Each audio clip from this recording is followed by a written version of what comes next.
आज के दौर में आसमान पर कौन राज करता है? देखिए, ये बात अब किसी एक सबसे तेज या सबसे नए विमान की नहीं रही। नहीं, असल कहानी असल कहानी है एक पूरे इकोसिस्टम की। एक ऐसा सिस्टम जहां हर पुर्जा, हर हिस्सा एक साथ मिलकर काम करता है, एक टीम की तरह। तो चलिए इसी सिस्टम को थोड़ा गहराई से समझते हैं। तो फिर वो असली राज है क्या? क्या वो किसी फाइटर जेट की स्पीड है, या फिर उसकी रडार से गायब हो जाने की काबिलियत? या फिर जवाब कहीं और ही छिपा है, शायद उन चीजों में जो विमान के साथ उड़ती हैं। मेरा मतलब है उसके हथियार और उसके सिस्टम्स। इस पूरी कहानी को समझने के लिए ना हमें थोड़ा सा वक्त में पीछे जाना होगा। एक ऐसे दौर में जब पायलटों के सामने एक बहुत ही अजीब सी दुविधा थी। एक अदृश्य बंधन का खतरा। इसको ऐसे समझिए, जैसे मिसाइल ना एक अदृश्य रस्सी से बंधी हुई है, और उस रस्सी का दूसरा सिरा है पायलट के हाथ में। अब पायलट को उस रस्सी को कसकर पकड़े रहना पड़ता था। मतलब अपने फाइटर जेट का रडार लगातार दुश्मन पर टिकाए रखना होता था, तब तक जब तक कि मिसाइल अपने टारगेट तक पहुंच ना जाए। अब सोचिए, ये प्रक्रिया कितनी ज्यादा खतरनाक थी। दुश्मन पर रडार लॉक बनाए रखने का मतलब था पायलट को सीधा उसकी तरफ उड़ते रहना पड़ता था, और ऐसा करने से वो खुद एक आसान निशाना बन जाता था। नतीजा नतीजा अक्सर होता था म्यूचुअल किल। मतलब दोनों ही पायलट मारे जाते थे। ये एक ऐसी समस्या थी जिसे सुलझाना बहुत बहुत जरूरी था। और फिर आई AIM-120 AMRAAM मिसाइल, और इसने आते ही सब कुछ बदल दिया। पायलटों की वो जानलेवा दुविधा हमेशा हमेशा के लिए खत्म हो गई। फायर एंड फॉरगेट, बस इन दो शब्दों ने ना हवाई जंग का पूरा खेल ही पलट कर रख दिया। इसने पायलटों को वो ताकत दी कि वो उस अदृश्य रस्सी को काट सकें। मतलब अब वो मिसाइल लॉन्च कर सकते थे और फौरन वहां से निकल सकते थे अपनी जान बचाने के लिए। इससे उनके बचने के चांस कई गुना बढ़ गए। एमरैम ने जो बदलाव लाया वो सच में जबरदस्त था। देखिए, जहां स्पैरो मिसाइल को लगातार गाइडेंस चाहिए होता था, वहीं एमरैम उसे दागे जाने के बाद किसी की जरूरत नहीं थी। वो खुद अपना रास्ता खोज सकती थी। और इसका सीधा सा मतलब ये था कि अब एक पायलट एक ही वक्त में एक से ज्यादा दुश्मनों से निपट सकता था। और सुनिए, ये सब सिर्फ थ्योरी या कागजी बातें नहीं है। एमरैम ने असली जंग के मैदान में खुद को साबित किया है। इराक, बोस्निया और सीरिया जैसे असली संघर्षों में 16 कंफर्म्ड किल्स के साथ इसमें कोई शक नहीं कि ये एक बेहद घातक और असरदार हथियार है। लेकिन कहते हैं ना, जैसे ही एक समस्या का हल मिलता है, एक नई चुनौती दरवाजे पर दस्तक देने लगती है। ठीक वैसा ही हुआ।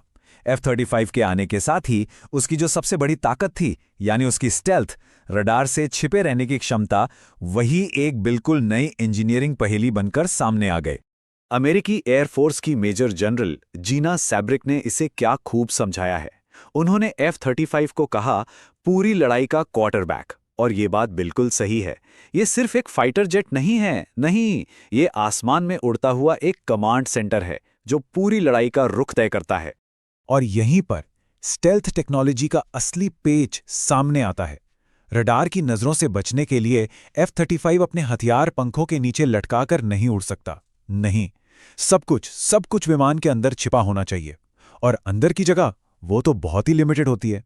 तो जाहिर है, जो हमारी जानी मानी AMRAAM मिसाइल थी, उसे तो इसमें जगह मिली, लेकिन सिर्फ 2 मिसाइलों के साथ। F-35 की जो आक्रामक क्षमता थी, वो बहुत बहुत सीमित हो गई थी। इस सीमा को तोड़ने के लिए एक बिल्कुल ही नए किस्म के हथियार की जरूरत थी। और फिर वो समाधान सामने आया, जॉइंट स्ट्राइक मिसाइल यानी JSM के रूप में।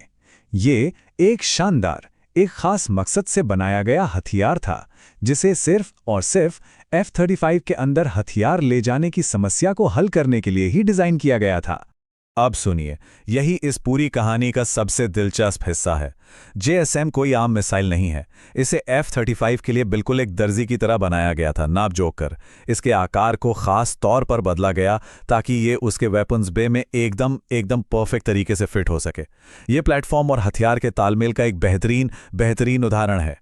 तो ये JSM उस क्वार्टरबैक को कौन सी नई चालें चलने की ताकत देती है?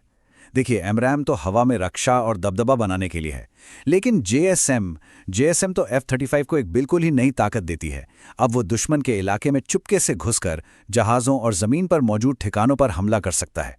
और सबसे बड़ी बात, अपनी स्टेल्थ से कोई समझौता किए बिना।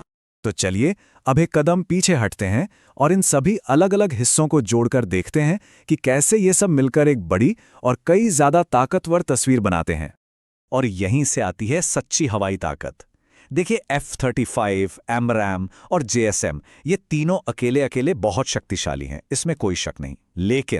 लेकिन जब ये तीनों एक साथ एक सिस्टम के तौर पर काम करते हैं तब ये लगभग अपराजेय हो जाते हैं। ये एक ऐसा सिस्टम है जहां हर एक हिस्सा दूसरे हिस्से को और भी ज्यादा ताकतवर बना देता है। और ये इनोवेशन का, ये नई नई खोज का एक ऐसा चक्र है जो कभी रुकता नहीं। हमने देखा कैसे स्पैरो के उस बंधे हुए दौर से सफर शुरू हुआ और AMRAAM की क्रांति तक पहुंचा, और भविष्य में AIM-260 JATAM जैसी नई मिसाइलें आ रही हैं। मतलब साफ है, ये तकनीक हमेशा हमेशा आगे बढ़ती ही रहेगी। और ये सब हमें एक आखिरी और बहुत बड़े सवाल पर लाके खड़ा कर देता है। जब हथियार खुद ब खुद सोचने लगे और जब लड़ाकू विमान रडार की नजरों से पूरी तरह गायब हो जाएं, तो फिर हवाई ताकत की अगली बड़ी क्रांति क्या होगी? ये एक ऐसा सवाल है जो आने वाले कई दशकों तक हवाई जंग के भविष्य को तय करेगा।